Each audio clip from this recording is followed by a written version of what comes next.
За деновите на словачката гастрономија што се одржуваат од 10 до 16 мај во ресторанот Пелистер во срцето на Скопје, се поканети шефовите на Гастромак да ги споделат искуствата со словачкиот готвач, а воедно и да проследат како се подготвуваат словачките специјалитети. Што току пристигна?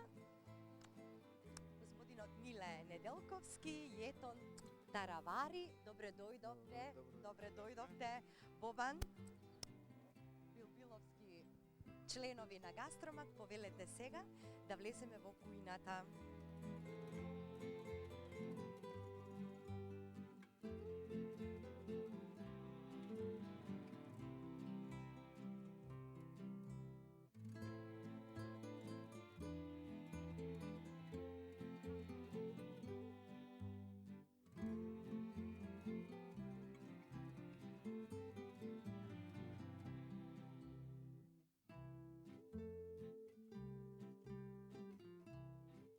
Драги мои, сега следува рецептот на денот што господинот Томаш, познатиот готвач од Словачка, ќе го направи токму за вас, гледачите на Вкусот на традицијата. Тој препорачува здрава храна, здрава кујна и се базира многу повеќе на рибата. Томаш, што ќе биде денеска специјалитетот на денот? Днеска си приправиме зубача на масле. Е то типичка речна риба, словенска. Е то драва риба, takže má veľmi dobré mäsko.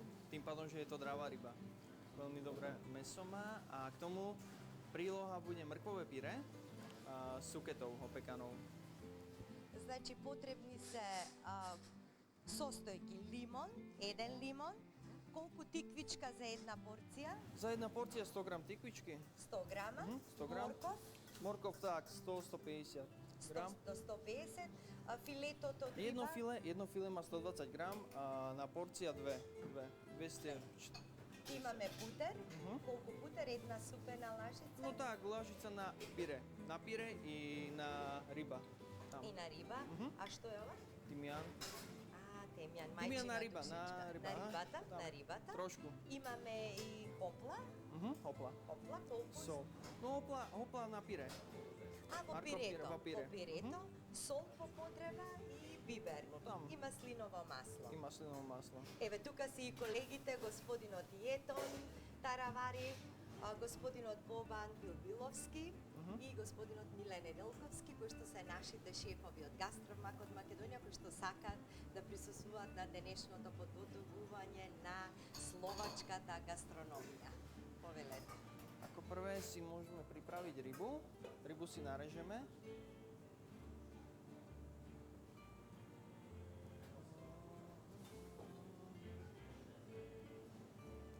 Осолиме.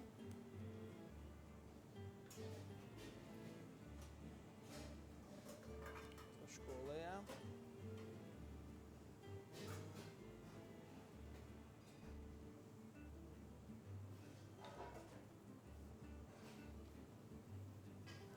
Можеме да на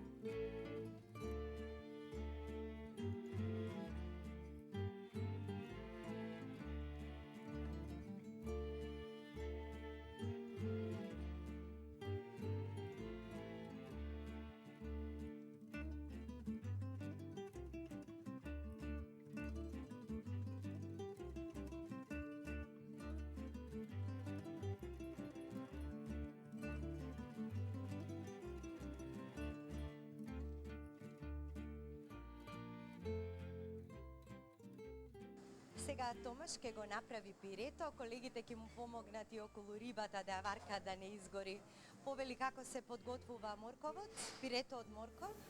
Приправиме си пире с мркви. Даме трошку олеја.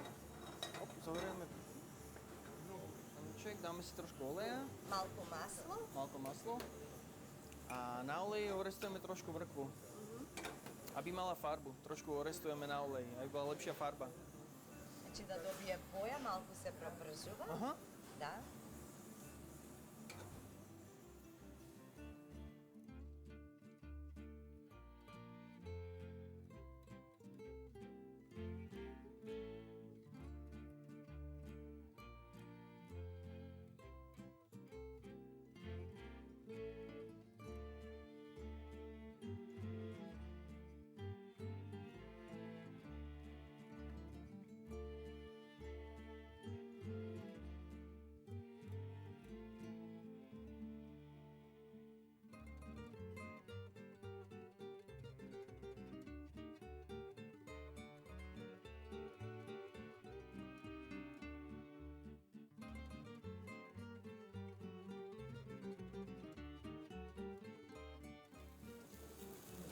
Dorestujeme, zalejme vodou,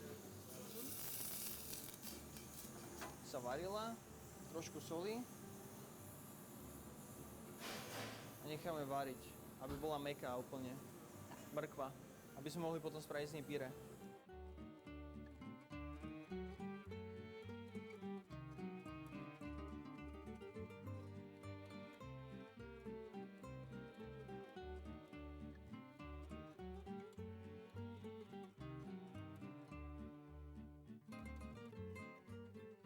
Tie kvičky si dáme na rozhorúčenú pánvicu.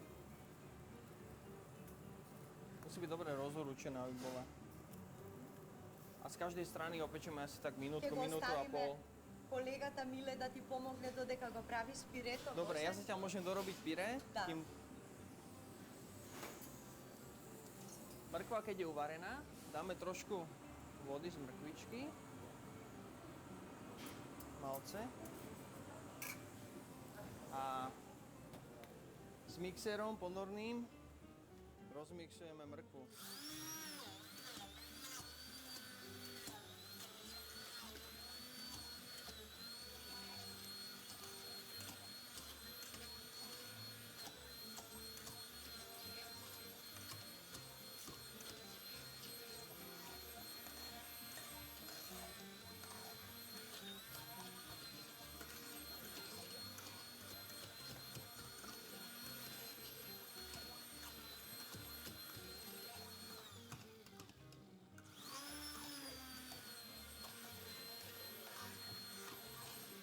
Еве сега откако си спасира морковот, сега што ќе ставиш Томаш внатре во пирето?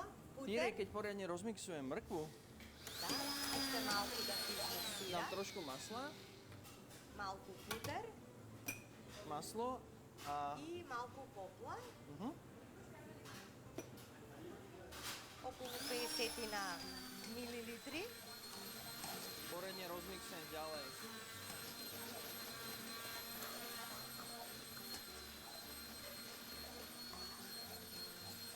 И сол по потреба и на Trošku крајот soli, sol už na chuť závisí.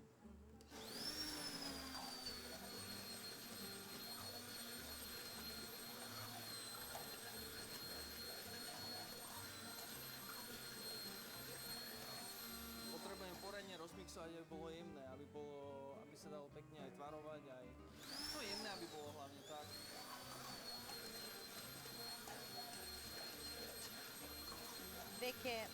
веќе е готово. И тиквичките, колегата Миле, веќе ги среди и тие се готови. Сега ќе видиме како ќе се аранжира во чинијата. Како ќе изгледа порцијата на риба. Популарната речна риба од Словачка, значи рибата што јаде риба е една од најслатките и највкусните риби од Словачка, токму и затоа нашиот драг пријател, готвачот Томаш, се одлучи за овој специјалитет.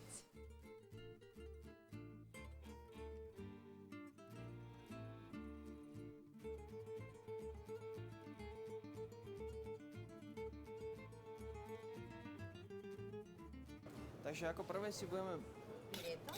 pire, položíme pire na tanier.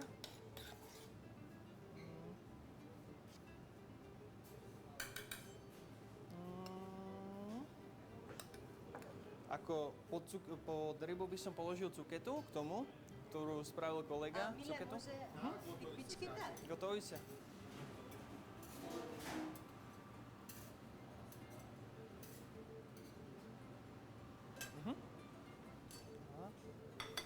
Можеме цукетку.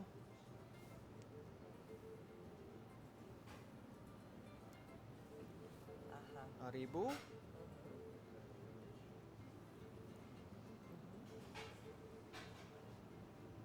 Можеме доздобиť citrónik na rybu.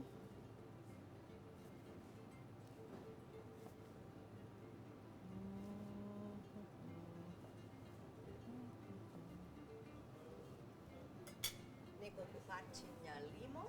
Limón a bylinky môžeme tymiánom dozdobiť. Тимјан. Tymián.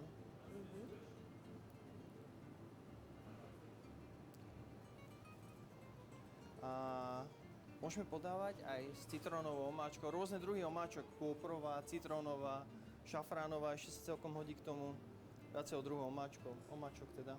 Одлично. Еве како изгледа порцијата. Ние сега ќе одиме на трпезата за секој од нас да има да пробаме и ќе разговараме за вкусот на словачката риба.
Поштувани гледачи, во очекувањето на главното јадење, специјалитетот на денот што го подготви токму овде во ресторанот Пелистер, словачкиот познат готвач Томаш, ке разговарам со сопругата на неговата екселенција амбасадорот на Република Словачка во Македонија, господинот Мартин Безак, со господјата Франтишка Безак.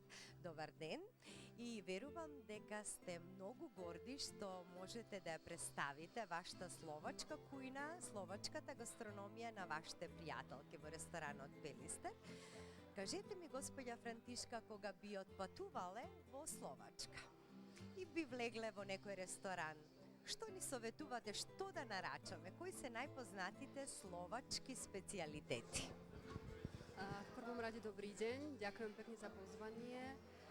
Vy ako verná priateľka Slovenskej republiky určite veľmi dobre viete, že slovenské tradicionálne jedlo sú halušky. A poznáte aj brinzu veľmi dobre, čo je špeciálny syr slovenský, takže toto by som doporučovala každému skúsiť na Slovensku, určite áno. A myslím si, že Slovensko je súčasťou medzinárodného spoločenstva. Nájdete tam skutočne jedlá podľa vlastnej chute, čo preferujete, takže každý, čo má rád, kto má rád, nájde tam, takže kto čo chce skutočne. Ale traditionally sú halušky. Секоја чест и многу Македонија ја поздравува вашата идеја за промоција на вашата словачка гастрономија. Верувам дека овдека во дружењето со вашите колешки, пријателки, сопруги на амбасадорите, знаете да си размените некој рецепт, вие словачки, они од вашата кујна и да направите нешто па да се соберете заедно? Skutočne áno. Veľmi radi sa stretávame pri takýchto príležitostiach. Hovoríme o jedle samozrejme, kto čo má takisto rád a čo je tradíciou pre určitú krajinu, takže zbierame skúsenosti a recepty určite áno. Вие сте лекар по професија и верувам дека советувате секогаш да се храниме многу здраво. Меѓутоа има некои превкусни јадења кои што не можеме да ги одбиеме, нели? Нема да ни замерите како лекар. Čo by som určite nedoporučovala, sú veľmi mastné a veľmi sladké jedlá. To treba nahradiť. Благодарам и уживајте во прекрасниот ручек од Словачка. Ďakujem pekne.